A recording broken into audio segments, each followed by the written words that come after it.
जय श्री कृष्णा मित्रों, आप सभी का बहुत बहुत स्वागत है आपके अपने चैनल भक्ति सागर में। आज हम सुनेंगे मार्गशीर्ष माह के गुरुवार की महालक्ष्मी व्रत कथा। भारतवर्ष के सौराष्ट्र देश में द्वापर युग की यह कहानी हुई है। सौराष्ट्र में उस समय भद्रश्रवा नाम की राजा थे। वे बड़े पराक्रमी थे। 4 वेद, 6 शास्त्र, 18 पुराणों का उन्हें ज्ञान था। उनकी रानी का नाम सूरज चंद्रिका था।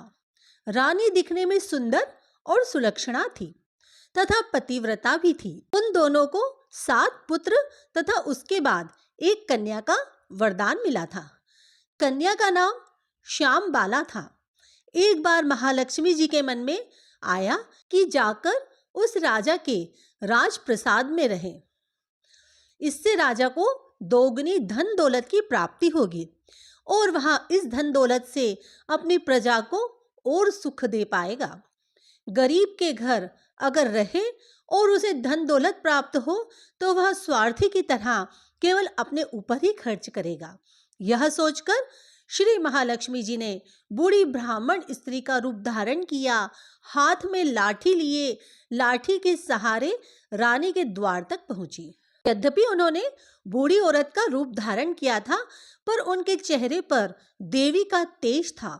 उन्हें देखते ही एक दासी सामने आई। उसने इनका नाम, धाम, काम, धर्म पूछ डाला। वृद्ध ब्राह्मणी का रूप धारित माता महालक्ष्मी ने कहा, बालिके, मेरा नाम कमला है।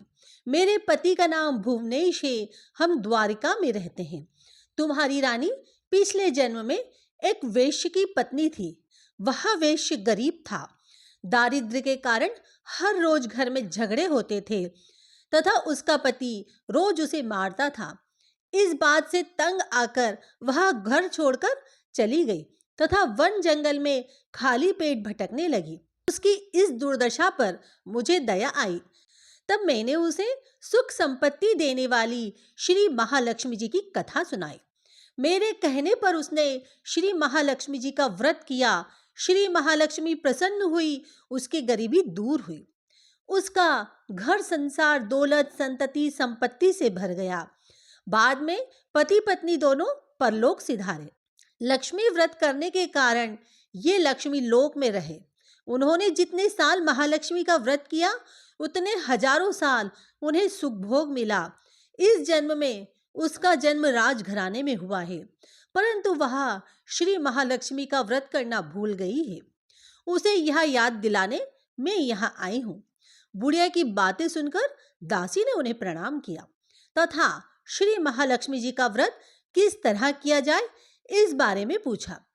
बुढ़िया रूप धारण किए हुए श्री महालक्ष्मी जी ने दासी को पूजा की विधि तथा महिमा बताई। इसके बाद वह दासी माता को प्रणाम कर रानी को बताने अंदर चली गई। राज वैभव में रहते हुए रानी को अपने ऐश्वर्य का बहुत घमंड हुआ था। संपत्ति तथा अधिकार की वजह से वह उन्मत्त हो गई थी। दासी द्वारा बताई गई बुढ़िया की बातें सुनकर वह आग बबूला होकर राजद्वार पर आकर बुढ़िया रूपी श्री महालक्ष्मी जी पर बरस पड़ी। उसे क्या पता था कि श्री महालक्ष्मी जी माता बुढ़िया का रूप धारण किए हुए द्वार पर आई है। परंतु रानी का इस कदर रूखा बर्ताव और अपना अनादर देखकर माता ने वहां ठहरना ठीक ना समझा। वे वहां से चल पड़ी। राह में उन्हें राजकुमारी श्याम बाला मिली। उन्होंने श्याम बाला को सारी बात बताई।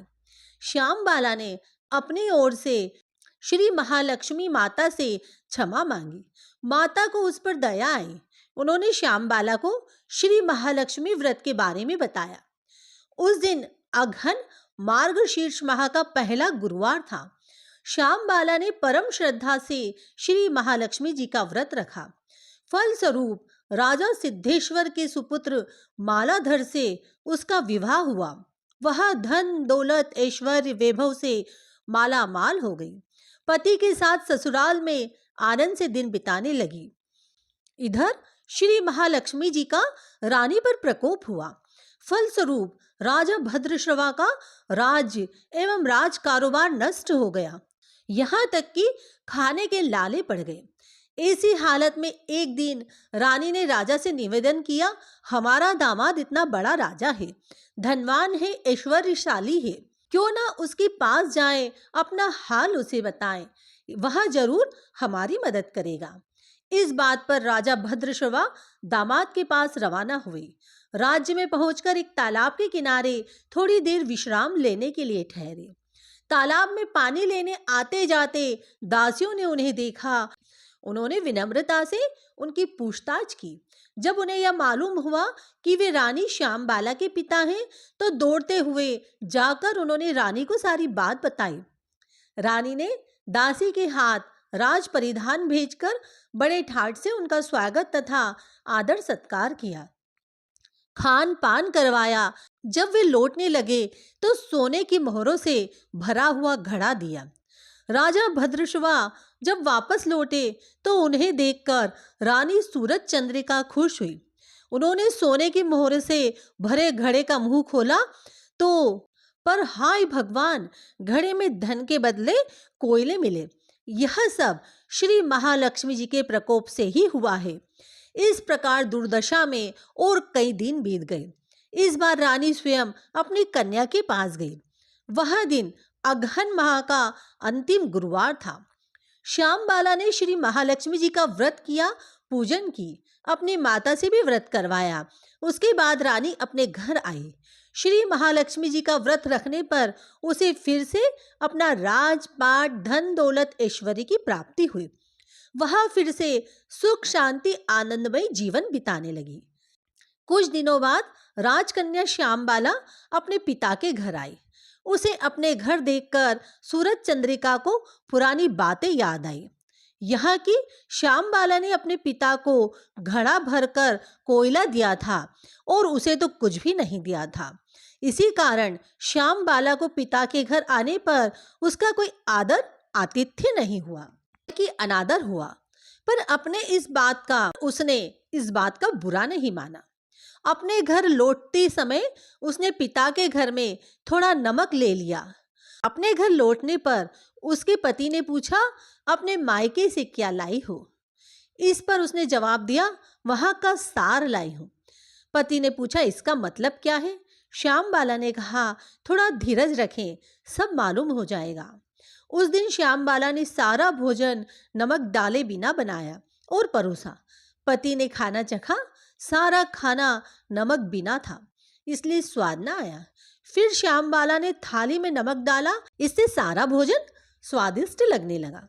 तब श्यामबाला ने पति से कहा, यही है वह मायके से लाया हुआ सार। पति को उसकी बात सही लगी। फिर वह दोनों हंसी मजाक करते हुए भोजन करने लगे।